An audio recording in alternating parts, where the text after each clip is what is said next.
The David Pakman Show at davidpakman.com. We've talked about the student debt crisis and student loans and student lending and the cost of college and the value of a college education a lot on the show. And Ivy League university, Brown University, is doing something very interesting, which is they're getting rid of student loans. In their undergraduate financial aid packages, they are going to replace all student loans with scholarships. And this is after a $30 million fundraising effort that they launched in September of this year. They announced that over 2,000 donors contributed towards the goal, and that the school also plans to raise $90 million more to sustain the scholarship giving. And the idea is no more student loans. We will offer scholarships to accepted students, and this will be significant for middle and low income students and their families. And this is actually, you know, we think about it as such a benevolent thing. A lot of these universities have endowments that are so big that they don't even need to charge tuition. They can stay solvent and continue growing their endowment merely on other sources of revenue, research funding, etc., and the interest and capital gains on the investments of their endowments that they have. That's interesting because this donation is what is enabling them to cancel student loans and not even offer them to begin with. Yeah, so Brown may not be one of the schools that this applies to, but I remember reading, I think it was Amherst College, which years ago was way ahead of the curve on saying, we are going to make sure that anyone we accept can come to school, even if it includes a complete and total full ride. And that is a crazy noise. Yes. That is a crazy noise.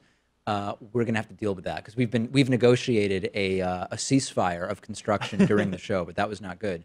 Amherst, anyway, apparently has enough of an endowment that they are allowed to, they could conceivably not charge any tuition and still be totally financially solvent. Yeah, interesting. I mean, I think many of these schools, though, are the Ivy League, some of the top tier schools where many of their graduates go on to have very successful careers and donate make a lot of money and can donate back to them. Yeah. So if it's a state school or a school that maybe doesn't have the same resources and name as these top tier schools, they can't do the same thing. That's true, although very often those state schools are way bigger, so they actually have a much larger pool of alumni to ask for money. I recently talked to someone who has a daughter in a private school that's really expensive, and he said he recently got a call from the school. His daughter is in the school now. It's not like she used to go to the school. They were asking for donations for the school's endowment. And he's like, I'm paying for the school. What do you mean donations? Like, if you need more money from just maybe charge more. But I'm paying like 30 grand a year. Yeah, I'm getting those letters now too. Even though I just graduated a couple of years ago. Yeah, I get calls all the time from UMass and Pentagon. Yeah. And if you were one of these, many students who after graduating a few years out don't have a job in their field yet, and you're getting asked to donate back to the university, how insulting could that be? It could be quite insulting. It could be quite insulting, yeah. So great thing that Brown University is doing. The truth is that I'm not belittling it in any way. I think it's great, but a lot of universities could actually do this and not suffer financially whatsoever. And I think that it would be great if they did. It's interesting. So when you receive a scholarship, I think whether it's financial aid or merit, you see unsubsidized scholarships, subsidized scholarships, unsubsidized loans. And I've never seen loans. Subsidized and unsubsidized scholarship. Okay. I don't know what that is. It could be related to financial aid. Yeah. But my takeaway is that Brown University just eliminates the loans altogether. So someone who is maybe 18 years old doesn't have to make that decision, not knowing what their future prospects are going to be. I think the idea is if you get a financial worksheet that says you qualify for a $3,000 a year scholarship because of your involvement in X, Y, Z, and otherwise you would have a 15 grand a year loan, what Brown is going to do is say, and we will give you a scholarship of $15,000 per year, and you just don't have to pay it back because it's a scholarship. Then there's no downside. Yeah. So anyway, this is great. A lot more schools can do it. I think they should. The sexual assault allegations continue to flow freely like a waterfall. Russell Simmons, the music mogul, I guess that's what he's called. I don't know. Russell, he's an entrepreneur, music mogul. He's being accused of rape by 3 women and sexual assault by a 4th woman. These incidents range from 1988 to 2014. He denies all of them.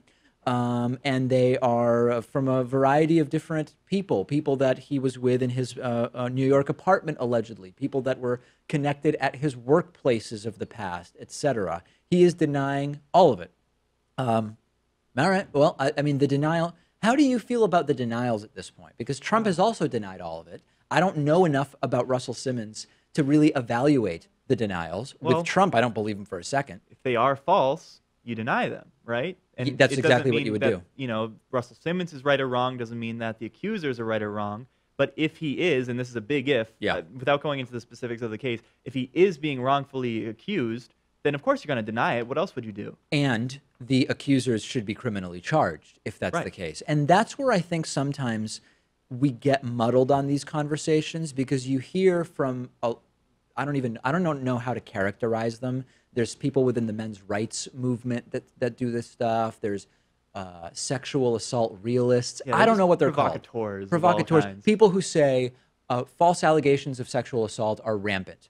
Well, why don't we see more prosecution of people for false crime reporting? And of course, what they say is it's very hard to prove, and the legal system doesn't want to prosecute all of these mostly women who are making the false rape accusations, which I just don't buy. The legal system, it would have an interest in doing that to avoid getting tied up with the supposedly rampant false rape accusations if they existed. Right. And now we have two recent cases of these false accusations being outed. There was the Project Veritas one where they concocted a woman, and it had a story where she was raped when she was 15 years old by Roy Moore. That's right. And obviously that was debunked, and I don't know if there's going to be any prosecution for that. Yeah, I don't I'm know not if sure. anything illegal was done. Yeah. And then the other one being the Mike Cernovich, Chuck Schumer allegation. Yeah, and those were interesting because the two most prominent recent fake allegations of sexual assault were concocted by the right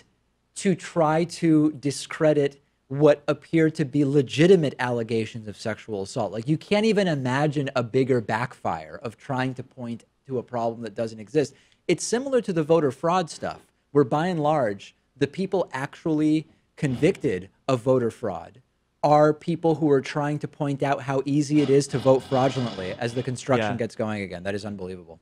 And they're doing this just to make a point, right? And then the point completely backfires onto them. I mean, if they had gotten away with it, maybe they could make that argument, but apparently they can't.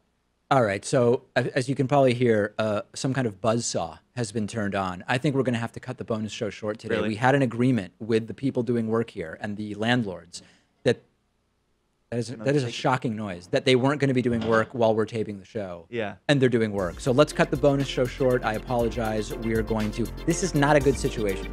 That I can Divert our assure you. attention too. It absolutely is a huge distraction. So anyway, more bonus show tomorrow. The David Pakman Show at davidpakman.com.